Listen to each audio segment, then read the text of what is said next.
Good evening, viewers and listeners, and you're very, very welcome to this evening's Live in Laois programme. And I'm delighted to be joined by, well, in one of my posts this week, I described him as Mr. Weather. It doesn't really quite do justice to this man. Cathal Nolan, you're very, very welcome, and thanks for taking the time out to chat to us this evening. It's a pleasure. Thank you very much for inviting me on. Now, Cathal, again, I'm setting a trend here because as we were chatting off camera just now, you're the second Offaly man I've had on the program this week, so it's a great trend. Can you tell us a little bit about, just very briefly, your childhood in Road and your first interest in weather? Yeah, absolutely. So I think, like majority of our listeners, we would have grown up in a rural kind of background here. So I'm from Road in North Offaly. It's a small little village just halfway really between Tullamore and Edenderry.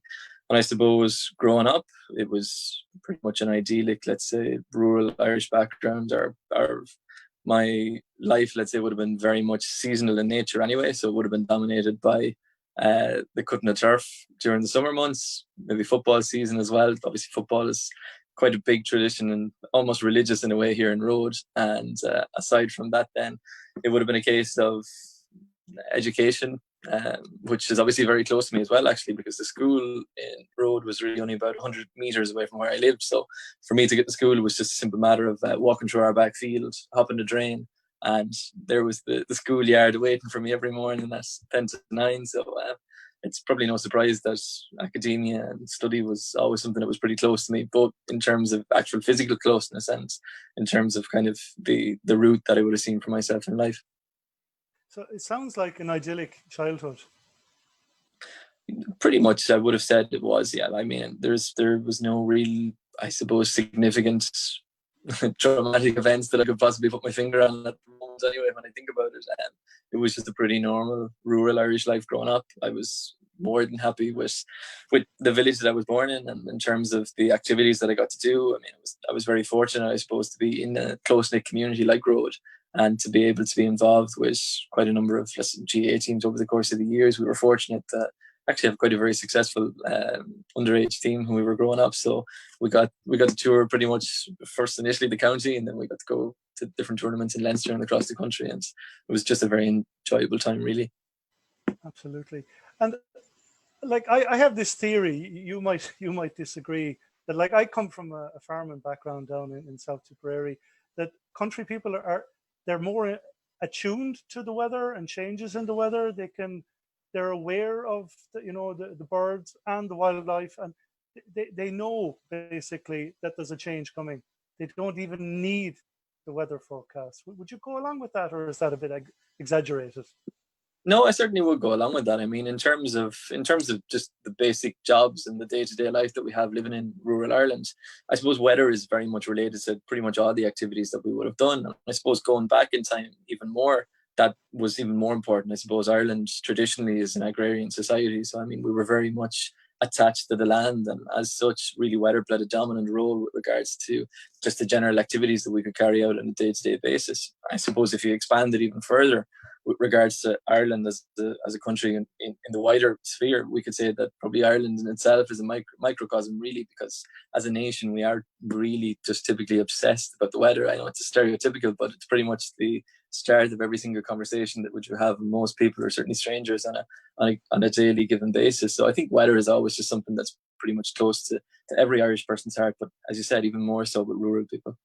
Yeah, absolutely. It's the holy trinity, or the unholy trinity of weather, politics, and sport. Yeah, absolutely. I suppose with regards to even myself, I suppose it's pretty close to the three topical areas that would have been very close to my life. Yeah. And so you had a great grounding in Road National School, and then, Cathal, where did you go to secondary school? Yeah, so secondary school for us was, for me anyway, it was St. Mary's Secondary School in Edenderry, which actually your guest last week, Dr. Kieran Riley, he was actually a teacher of mine there for a little while. He was, I think he could have been maybe subbing once or twice, and I think maybe he did his dip in there. So I actually came across him. That's where I first would have come across Kieran. And St. Mary's Secondary School Edenderry was another enjoyable experience, really. I couldn't say anything against it. It it was again your standard kind of Irish rural secondary school, but again pretty much shaped by the comings and goings with regards of obviously education, but then very closely linked to another successful team that we had from with regards to football as well. So I suppose sport probably was really a dominant feature of the early years in my life, typically anyway. Yeah, it's for most Irish people, sport is just plays a huge role. So in the current circumstances, we're missing it. We're suffering withdrawal symptoms here, really are. And Cathal, apart from Dr. Kieran, were there other teachers that inspired you on your current track in academia? I suppose there would have been, yeah. I mean, it's difficult to narrow down specifically to a couple of teachers that really would have inspired me in quite a considerable way. I suppose if I tried to single out some people, I would have said there was a Mr. McGrath. He actually lives in Port Arlington at the moment, but he's a Tipperary man, native as well, just as yourself, and he would have had quite a big impact with regards to just teaching me not even so much about academic aspects, but just in terms of how to conduct yourself as a person. And another teacher that I would have come across was Barry Scott. And again, I suppose the teachers that I really enjoyed the most were not necessarily teachers who could instill as much academic knowledge or understanding as possible, but rather more the human kind of aspects that to teach you how to behave and to act properly within a group of people, within a society, and just how to conduct and carry yourself in day-to-day life. Yeah, and of course, during this current crisis, I mean, this is another side effect. I think the general population has a growing regard for the job teachers do, Cathal. Absolutely, it's by no means an easy role. I suppose when people think of secondary school teachers, maybe in Ireland, the first thing we associate is probably June, July, and August, and it's something that you hear quite frequently from people who maybe have ambitions of going into teaching. But really, the role of a teacher has changed drastically over the course of the last 15 to 20 years. It's so much more than just a case of learning a syllabus and just trying to instill it into students. It's really, I suppose, the first thing that you have to do is to be able to communicate with people on an individual basis, and then obviously trying to bring in the class element to that as well. And it's not an easy job by any means to try and be able to conduct yourself and to speak in a calm and eloquent manner in front of 30 wild Irish students. It can be pretty frightening, I suppose, for a lot of people, but really the importance of teachers it's significant. It can't be overstated, no more than the role of our health officials at the moment. Teachers really do play a significant role within the development of individual students and a society as a whole. So I think it's one of those areas that you really need to look after very carefully, obviously health, but also equally education. Absolutely. And on that theme, we'd like to thank all our frontline workers. They're doing a marvelous job during these troubled times. But Cathal, then you had a great grounding in Road National School, and then St Mary's in Edenderry, and then you went on to UCD. I did, yeah. So for me, it was I suppose initially at the start, I was a little bit undecided really as to what I wanted to focus my attention on in third level education. I think it's one of the common themes that I would probably associate myself is that I at times have difficulty remaining focused on one specific aspect of let's say a repertoire of things that I enjoy doing. So I've always found it was nice to kind of be able to vary things, and I suppose really my education would really reflect that as well. When I went to UCD, it was a general arts degree that I did first, and would have focused then on geography and history as the two subject areas that I probably found that I had the most interest in, and it was probably strongest in. And with that, obviously, it was through the geography department that I was always involved and I was always significantly interested in weather, but I really would have started to look into, I suppose, some of the more finer details in the scientific side of things when I started to get more and more involved within the geography element. And I think in first year as well, I also took on politics, which I obviously came back to at a later point in life as well. Absolutely. And on the politics, and you're very good because off camera you said it's no problem to mention this, that you advised the then Department of Tourism, Sport and Transport. I'm sure I have the order wrong. Transport, Tourism and Sport? Transport, Tourism and Sports, that's it. And of course, you would have advised Minister Shane Ross for a while. Yeah, that is the case. So, I mean, I would have known Shane slightly before I got involved. So, I would have done a bit of work here in North Offaly for John Foley, who then became involved in the Independent Alliance at that time. So, I was fortunate enough to be given the opportunity after completing my master's in political science in UCD to work for Shane in the Department of Transport, Tourism and Sports, and to act in an advisory capacity. And I suppose it was a very enjoyable experience, really. I mean, it's one thing to be able to look into, I suppose, the heart of Irish democracy, really, and to be a part of, I suppose, behind the scenes, really, of government formation, of to the ins and outs, the daily running of how a government works, and to be just privy, I suppose, to some of the highest offices in the country, and to be able to, I suppose, pick the brains of some of the brightest minds as well with regards to trying to implement policy, trying to make a positive impact with regards to everybody's life, not just in city life, but also very importantly in rural life too. And I suppose it's the criticism that Shane would have received quite a lot is that with regards to the damage it would have done for rural Ireland, and you could argue certainly one or two of the cases did negatively probably impact rural Irish life, but overall, I suppose when people go into politics, there's a lot of skepticism and negativity directed towards public representatives and officials. But I think really until you get to know the individual characters and until you get to see them up close and personal, it's very difficult for anybody to be able to make the decisions that do have to be made on a daily basis. I mean, it's one of the beauties of being in opposition is that you can kind of throw whatever accusations you want, but to actually be the ones responsible for making the decisions, it's a different kettle of fish, really. It is. It's a different story when you're sitting in the hot seat, isn't it? It is, absolutely. And I mean, you're the one that's taking the direct criticism for every decision that's made, for every slip up. You constantly have eyes preying upon you, just waiting for that one slip up and that one opportunity that they can kind of stick the boot into you. But yeah, it certainly is a different story with regards to being in opposition, with regards to actually being the ones in the hot seat and to actually been privy to be able to see how that works on a day-to-day basis. It's very interesting. Yeah, and did you find the whole experience uplifting, or how did you find it? I suppose overall I would have found this. There are certain aspects of the Irish political system that when you see it up running up close and personal, you do question with regards to the specific nature of some of the decisions that are made and the mechanisms that are used. While you're privy to a certain amount, obviously there are significant elements that you're just not privy to either. But overall, I suppose, with regards to the context of Irish democracy and Irish politics, if you look at it in the grander scheme of things, we are really, I suppose, a very democratic country. Really, there's no, I mean, significant scandals that you could point your fingers to with regards to comparison to a more international level. I mean, it's a pretty transparent parliament, really. There are never too many distinct scandals, I suppose, at least on a government scale. Maybe on a more individual basis, you could point to one or two, perhaps, yeah, out of character sort of events. But generally speaking, it was a pretty uplifting experience, I would have said. And at the same time, was it at the same time you set up the Midlands Weather Channel? So Midlands Weather Channel would have been set up just about 2 years before I would have begun that. So Midlands Weather Channel really began around 2014, 2015. So it's pretty much in its fifth or sixth year of existence at this particular stage. So that kind of would have come just before I was involved in that. But I mean, even during that time, I would have kept the Midlands Weather Channel as a focal point, I suppose, with regards to my activities and where I saw it developing then at that stage. So essentially at the start it was a hobby, wasn't it?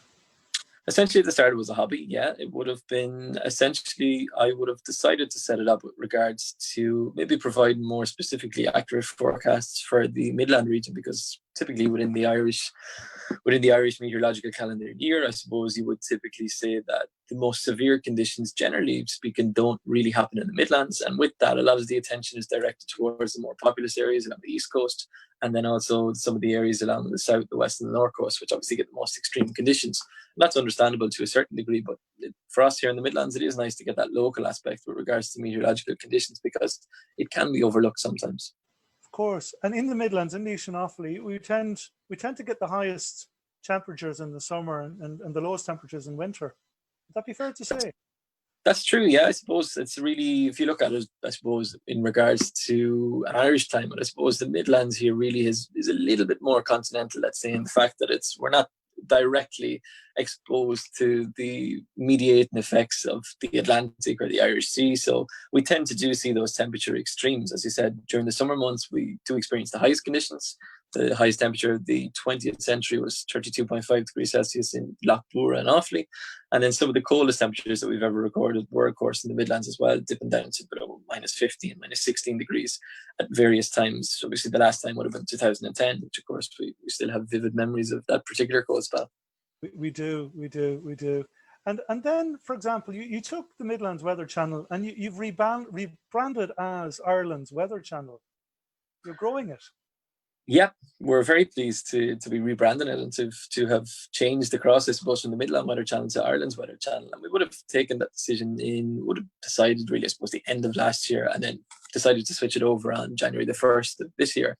And it was really just in a direct response to the quantity of people that were actually starting to follow the page with regards to the publicity that the page was getting itself. It was becoming more than just a device for providing specific forecasts for the Midlands of Ireland. It was actually becoming just a device that could provide, I suppose, more specific forecasts for many parts of the country, not necessarily just for the Midlands, but also for many parts along the Atlantic seaboard as well. So it's something that we're very proud to be able to expand that service. And obviously, looking forward and looking ahead, we really do want to continue that trend too. Yeah, and the trend is incredible. The trend is upwards. I mean, was it last year you got 15 million views? 15 million views. Yep. It's an exceptional number of views. We're delighted, I suppose, overwhelmed really to be able to receive such a following. And it's a testament to how I suppose Irish people regard their weather, that they would, for a population of, I think, about 4.6, 4.7 million people, to be able to log on and view weather forecasts at least 15 million times on my site. It's a privilege, and it's a testament to just how involved Irish people really are and how seriously they take our weather. Well done. I mean, it's just a marvelous success story. I mean, those figures, would you agree that maybe there is the possibility for a second official weather service? We have Met Éireann, but it has been pointed out to me that in Western Europe in particular, you have more than one official weather provider, forecast provider in each of the countries. That certainly is the case, yeah. I mean, if you look at most countries do have more than one typical official weather provider. There's obviously the state body, which in our case is Met Éireann, and then in most other countries, for example, the UK, you have the Met Office. But if you do look, there are a lot of private weather companies out there, private climatological companies as well, that provide specific climate data, which is obviously very important as well, trying to plan ahead with regards to the impacts that we're likely to see from climate change. And I suppose for businesses as well, it's very important, and the agriculture community, that they can get the most advanced and specific forecast that they can possibly get for a given geographical area, not just more so the national picture, but a very specific and often a very tight scheduled forecast that really is vitally important to their economic activity in regards to the success of the business or the operation that they run. Yeah. So in most countries there is a second service, and really it's that, I suppose, private aspect that they were really able to focus in on individuals and individual businesses and companies. Now, that's all good, but in the last hour, Cathal, I was seeing on your Ireland Weather Channel page that we are in line for the worst drought since 1976, and I remember 76, incredible summer. How bad is it going to be, or how good is it going to be? Well, I suppose, yeah, that last sentence really, I suppose, hits the nail on the head with regards to the present conditions. I suppose for most people, we would regard the past number of weeks as been pretty much idyllic with regards to Irish weather conditions. I mean, to have seen the sunniest spring on record in many places, and of course the driest spring on record, it did make the lockdown, I suppose, a lot easier for quite a lot of people, that they were just able to spend that extra little bit of time outside just enjoying the sun and the nice weather. But of course then obviously for the agriculture community, it's a very challenging time. I suppose the combination of the COVID-19 crisis with regards to uncertainties with relation to the European budget as well over the next couple of years, and of course now been hit by as we said, what could turn out to be the worst drought since 1976. It's very worrying, absolutely. And I suppose if we look at the forecast trend over the next at least 7 to 10 days, the general situation is that we're likely to continue to see well below average precipitation, probably see above average sunshine amounts, and obviously with that then we see a higher level of evapotranspiration, and again we're likely to see those soil moisture deficits probably increasing further. So I mean, even at the present time of speaking, within the Dublin area we're looking at totals up at around about 81, 82 millimetres. Across the Midlands we're between about 75 to 80, and anywhere above 70 millimetres you're talking about drought conditions. So I mean, we're talking about those deficits pushing up towards easily 85, 90, possibly even 100 millimetres in places. So a significant drought, probably the likes of which we haven't seen since 1976.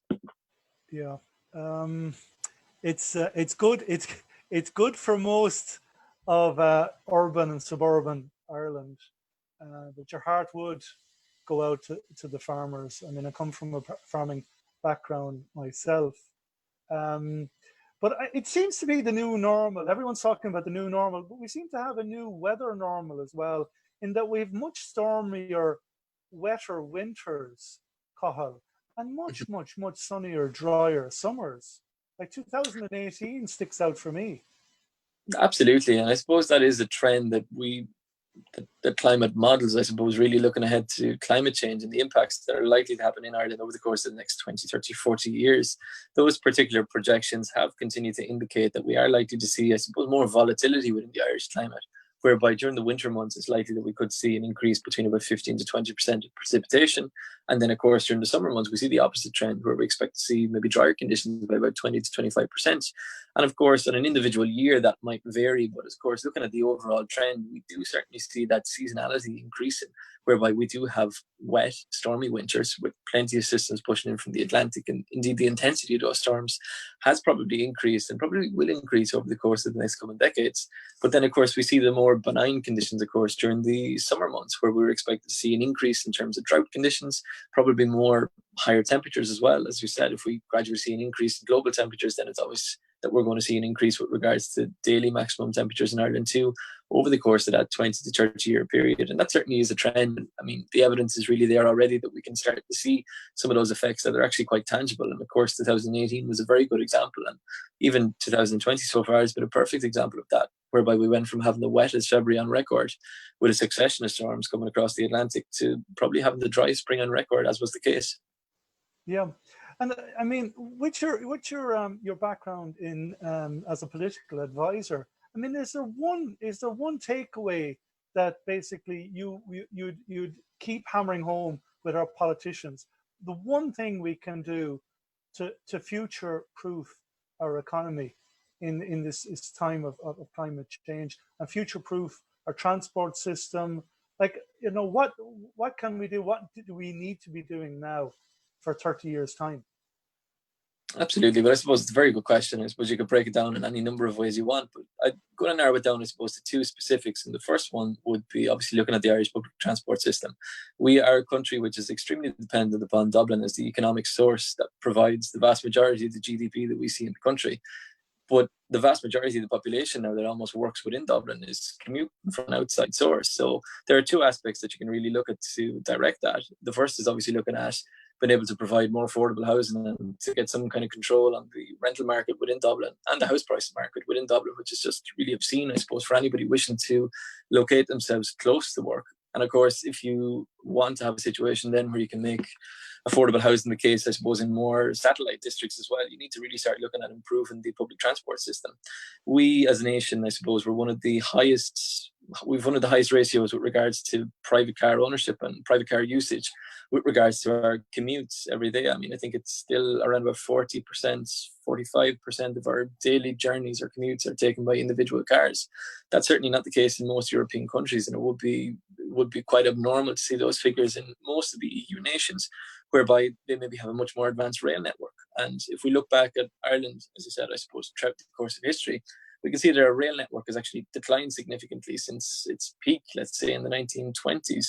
So, I mean, for an Irish government that wants to really both seriously address issues such as well-being amongst its population, certainly its working population, and also maybe addressing some of the issues with regards to carbon emissions, I think one of the first places you could probably look at is trying to advance the public transport system, whereby we can start to reduce, not necessarily reduce private car ownership, I'm not saying that in any way, but just to actually reduce the amount of journeys that are needed to be taken and increase the amount of public transport that we can see. And certainly within rural Ireland, public transport, I mean, pretty spartan, to say the least. There aren't the number of services really within the Midlands that you could say you would expect to see, or certainly it's not the case that you would see in most European countries. And I think that's one area that we could certainly improve, but on a national basis, and obviously with our local politicians too. And secondly, I think that moving forward as a country, if we're likely to see the continued trends in summer precipitation levels, whereby we expect to see reductions of 20 to 25%, and a significant increase in the severity of drought conditions that we're going to see, we obviously need to start looking at our water infrastructure then seriously. I mean, we could have a situation whereby we have the wettest February on record, and then we have 2 subsequent very dry months throughout April and into May. And already we're talking about significant drought conditions and hose pipe bans and reductions in terms of water. I mean, as a country, we typically see, let's say, for example, here in the Midlands, around about 1,000 millimetres of rain each year. Yet when we see drought conditions as we did in 2018, we're one of the first areas that's really affected disproportionately by a lack of available water services. You know, if we compare the climate of the Midlands, let's say, with a climate for such as example as Barcelona, which receives only around about 500 to 600 millimetres of rain per year, they never essentially have a shortage of available drinking water with a population in a city that's in excess of 2 million. So, I mean, if that's the case for a city that large, there's no reason as to say why an individual region like the Midlands with a population of no more than 200,000 people shouldn't be able to have an adequate water supply system. So I think trying to talk about maybe future-proof in Ireland, one of the areas that we certainly need to future-proof is our water resources, because it's already operating on a stretched capacity. But that's I suppose a case that we really do need to see significant investment within the Irish water infrastructure. And is there anything individual households can do? I'm thinking in terms of rain harvesting, things like that, that would help the situation. Yeah, absolutely. So, I mean, in terms of breaking it down, not necessarily looking at what the state can do, but actually looking at the individual basis as well. Certainly, I suppose rain harvesting is a way that we can certainly make use of that excess precipitation during the winter months and ensure that we do have, say, an excess water supply or an excess reserve ourselves.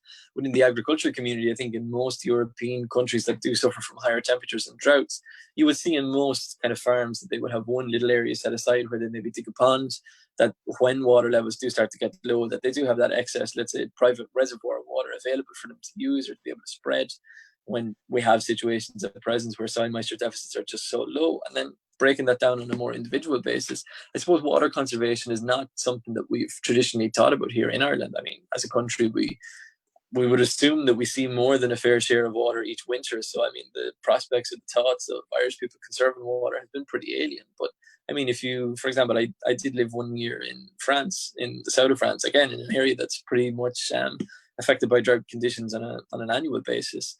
But I was amazed by the individual response that they would take with regards to just non-wastage of water. So, I mean, something simple. Let's say if we look at washing our hands at the moment, you would essentially just use the bare minimum of water that you would need to wash your hands, or with regards to maybe having a shower or stuff at the moment that you're, let's say, putting shampoo in your hair, just as a basic example, that would turn off the shower and not have the water continuously running. And I suppose it's little things like that, or little details that if you do each on an individual basis, they really do start to add up then on a national scale. So I think privately we can start to look at our individual water consumption as well. Yeah, I think it needs to be part of our culture here, Cathal, going forward. It certainly does. And I mean, specifically during times like this where we really do start to see reductions in terms of the amount of rain we've seen. I mean, we've only seen around 35% of our typical rainfall throughout the course of the spring season here in the east of the country in particular. So, I mean, certainly at times like this, we do need to start just reducing the amount of water that we really do waste on an individual basis. Yeah. Now, getting back to your page, Ireland's Weather channel, in a couple of weeks' time, or actually a couple of days' time, it's actually just around the corner, you're going to publish your first monthly weather bulletin.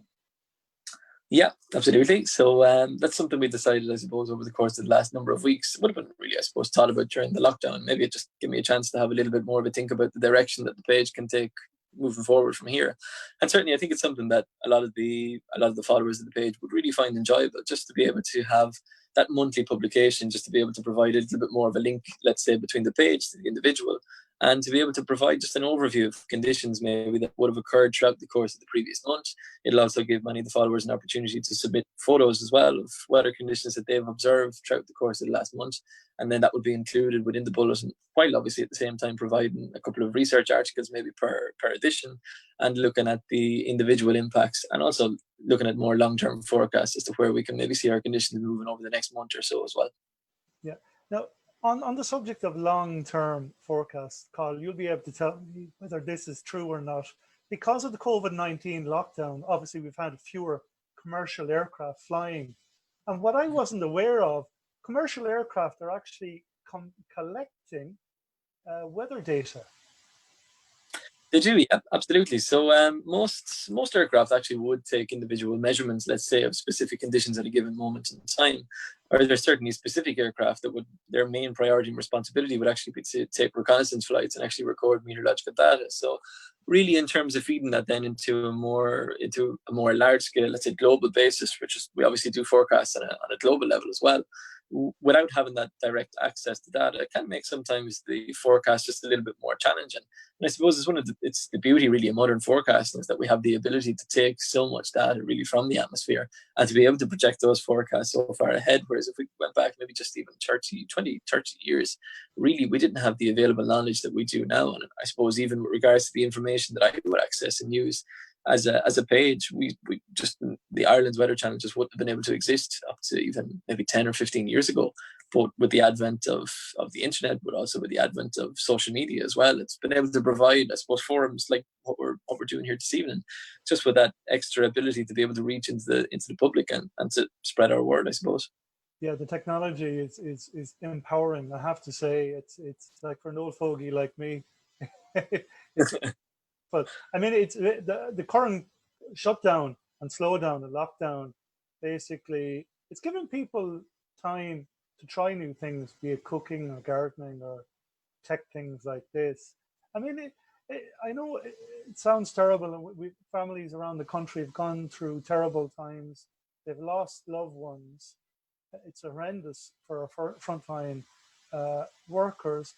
But maybe this period, the last 10 weeks, has given the majority of the population, not at the front end of this crisis, maybe a time to relax a bit more, spend more time with the children, not commute, which our commuting figures, especially out of Laois, we have 11,500 people commuting out of Laois on your average weekday, Cathal. I mean, going forward, like even without this crisis, I don't think that was sustainable.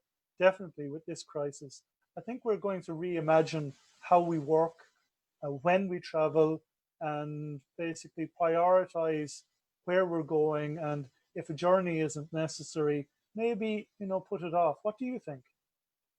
I certainly think they're all very valid points. I mean, really, I suppose as a society today, we're probably working potentially longer hours than we would have ever done before. I think we're under more pressure with regards to being available for work. I mean, it's not a case that you can just show up to work now and when you leave, that's it. You don't have any communications.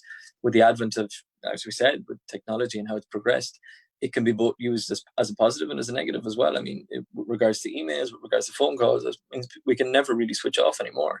And I suppose the last number of weeks, the last number of months have really been an opportunity for us to really, I suppose, reflect as individuals and also collectively as a country, and try to re-envisage and reimagine where we're actually going as a nation and where we're actually going as individuals.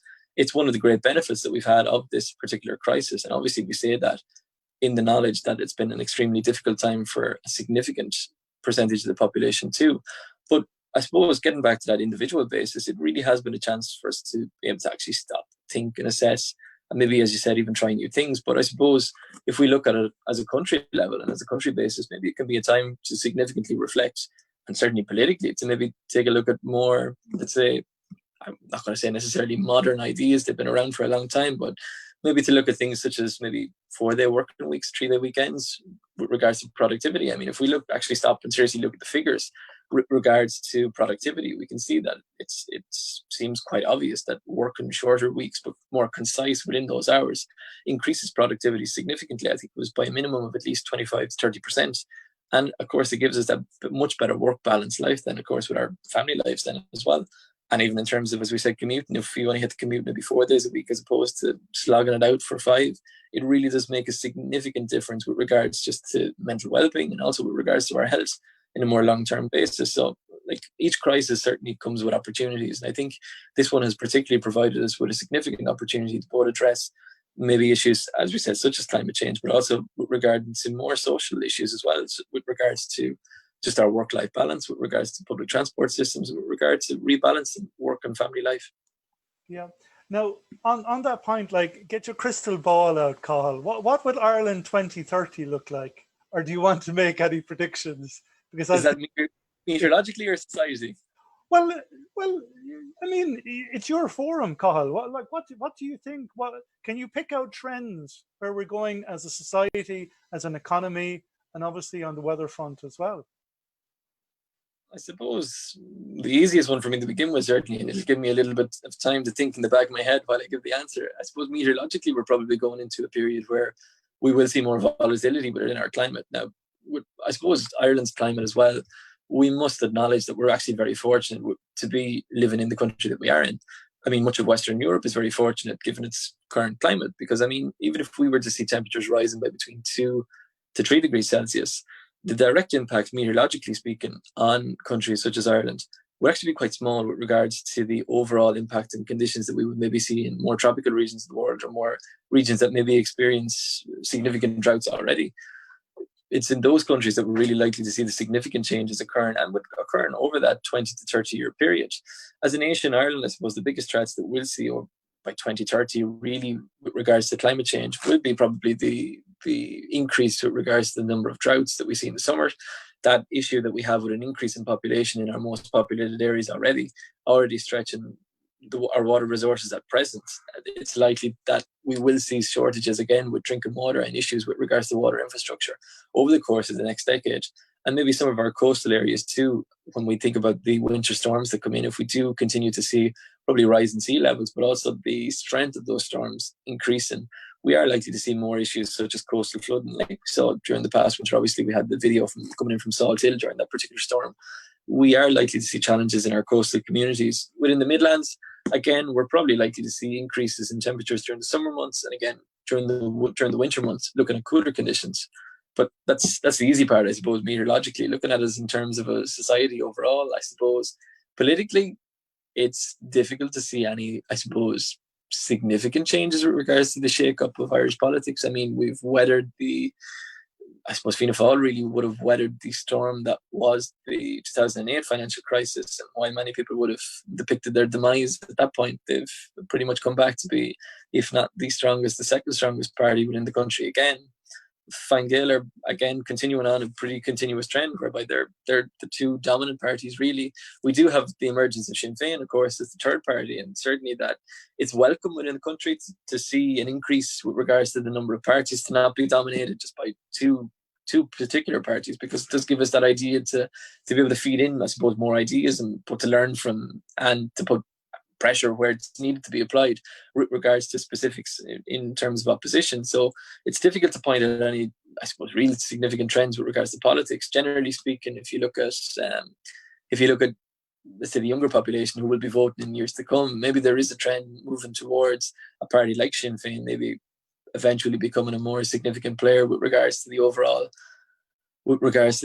political shape-up and make-up of the country. And I suppose if you want to include then in factors maybe such as an eventual period of possibly unification in Ireland between Northern Ireland and the Republic of Ireland, Sinn Féin would have a significant role to play within that as a cross-border party already. So probably that's one of the biggest trends that we could maybe see, is probably the emergence of Sinn Féin, and of course the potential roads and the steps that would need to be taken for reconciliation between Northern Ireland and the Republic of Ireland.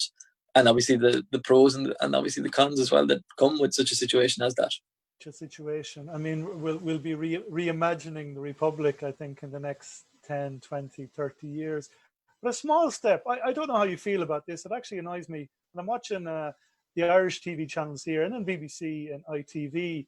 I mean, for example, on RTE now, I think they've changed a little bit. You'd have the weather map, and now they'll pick out towns and cities in Northern Ireland and give the weather.